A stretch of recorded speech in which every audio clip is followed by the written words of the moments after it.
பல்லாவரம் பம்மல் அருகே மாதம் 3 லட்சம் ரூபாய் மாமூல் கேட்டு பம்மல் 5வது வார்டு திமுக வட்டச் செயலாளர் அனிஷ்டன் மற்றும் அவரது சகோதரர் ஆகியோர் குவாரி உரிமையாளர், ஓட்டுநர் மற்றும் அவரது மனைவியை தாக்கியுள்ளனர். 3 லட்சம் வசூல் பண்றாங்க. 4 வருஷமா சுமார் 75 லட்சம் வரைக்கும் நான் கொடுத்துருக்கேன். இப்போ கடந்த சில தொழில் சரியில்லை, என்னால் கொடுக்க முடியல. இப்போ மாமூல் தர முடியாது, ஓப்பனாக சொல்லிட்டேன். அதுக்கு வீட்டில் வந்து மிரட்டுறாங்க. என்ன எங்கள் அப்பாவே கொலை, இது எங்கள் அப்பா, இது எங்கள் வேலை செய்கிற டிரைவரோட ஒய்ஃபு.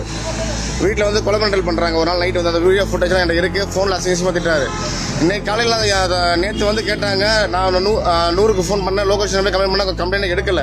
இன்னைக்கு காலையில் மறுபடியும் பிளான்ட்டை ஏற்றிட்டு இருக்கும்போது நானும் எங்கள் அண்ணன் உள்ளே இருந்தோம். வந்து அத்திமீறி அடிச்சு தாக்குனாங்க, கழுத்தில் அடிச்சிருக்காங்க. நான் ஏசார் நம்பர்லாம் வச்சிருக்கேன். லாரி விட்டு எங்கள் ஹஸ்பண்டை பிடிச்சி அடிச்சிருக்காங்க, மூக்கில் குத்தி ஜிஎஸ் அட்மிட் பண்ணி வச்சிருக்கேன். அதுக்கப்புறம் வீட்டுக்கு போய் இவங்கள மாதிரி கம்ப்ளைண்ட் கொடுக்கக்கூடாதுன்னு, அதனால் இப்போ கமிஷன் ஆஃபீஸ்க்கு வந்து புகார் கொடுக்க வந்திருக்கேன்.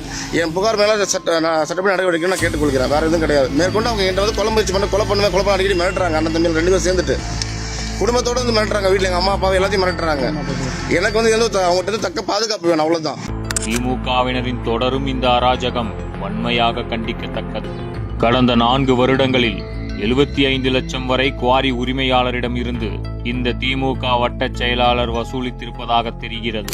திமுகவினருக்கு கப்பம் கட்டினால்தான் தமிழகத்தில் தொழில் நடத்த முடியும் என்று எழுதப்படாத விதி இருக்கிறது.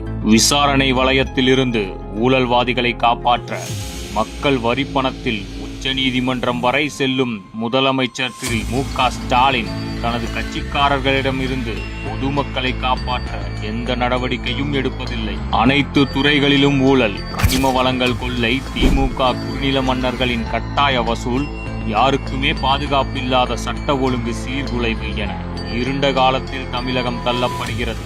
ஆனால் இவை குறித்து எந்த கவலையும் இன்றி கனவுலகில் சஞ்சரித்துக் கொண்டிருக்கிறார் முதலமைச்சர் திரு மு.க. ஸ்டாலின்.